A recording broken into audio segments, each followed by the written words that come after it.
Professor ইউনূসের সরকারের একটা বছর চলে গেল, ৬৬ দিন আজকে।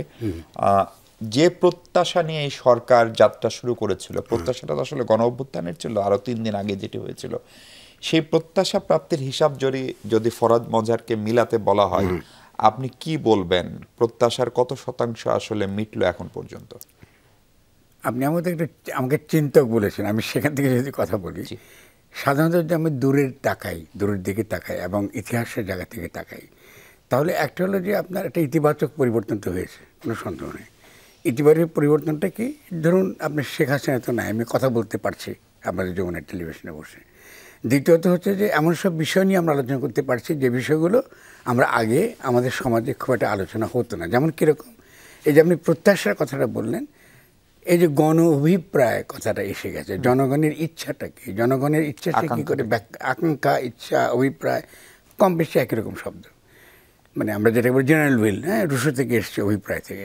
ফলে এই অভিপ্রায়টা ব্যক্ত হয় এবং অভিপ্রায়কে কী করে আমরা একটা রাষ্ট্রের রূপ দেব, এটা কিন্তু তরুণদের তর্কের মধ্যে এসে গেছে। ফলে তারা পুরনো সংবিধান চায় না, আর তারা একটা নতুন গঠনতন্ত্র চায়। এই দেখেন, সংবিধান এবং গঠনতন্ত্র দুইয়ের পার্থক্য কিন্তু এসে গেছে সমাজের মধ্যে। তাহলে যখনই নতুন ভাষা তৈরি হয় সমাজে, এটা অলরেডি সমাজের পরিবর্তনের একটা ইঙ্গিত। কিন্তু সেটা আমি 52 ভাষাতেও যখন আপনি এই যে ভাষা, বাংলা ভাষা আমাদের ভাষা, বা রবীন্দ্রনাথকে আমরা গাইব না নিষিদ্ধ করছে পাকিস্তান সরকার, আমরা তার বিরুদ্ধে দাঁড়াচ্ছি।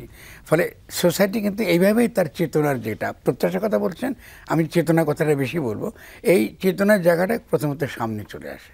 এরপরে প্রত্যাশা আসে যে আমার ক্ষুদ্র চাওয়া পাওয়া, আমি কি সরকারে থাকতে পারলাম কিনা, আমার টেন্ডারটা হলো কিনা, আমার খাদ্য ব্যবস্থা ঠিক হলো কিনা, আমার স্বাস্থ্য ঠিক হলো কিনা, এটা পরবর্তীকালে প্রত্যাশার ব্যাপার। আমার আর্গুমেন্টটা হয় এরকম যে এবারকার গণ অভ্যুত্থানের তর্কটা সরকার নিয়ে নয়, রাষ্ট্র নিয়ে, একান্ত রাষ্ট্র নিয়ে।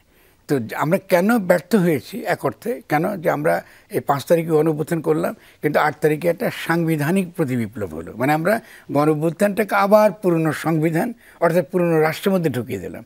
এটা ঘটেছে যেহেতু আমাদের সমাজে বুদ্ধিভিত্তিক স্তরটা অত্যন্ত দুর্বল, মানে আমরা সরকার এবং রাষ্ট্রের পার্থক্য আমরা কিন্তু বুঝি না, পারছি না।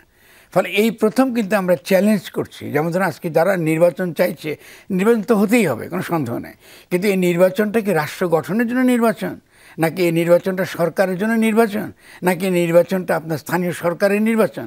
ফলে এই ব্যাপারটা এখনও পর্যন্ত রাজনৈতিক মহলে অস্পষ্ট থাকার কারণে যারা শেখ হাসিনার রাষ্ট্রটাকে টিকিয়ে রেখে আবার আগের মতো লুটপাট করতে চায়, এরা তখন আমাদেরকে ভুলিয়ে দিয়ে বলতে চায় যে আমরা খালি সরকার নির্বাচন চাই, রাষ্ট্রের কথাটা আমাদেরকে ভুলিয়ে দিয়ে।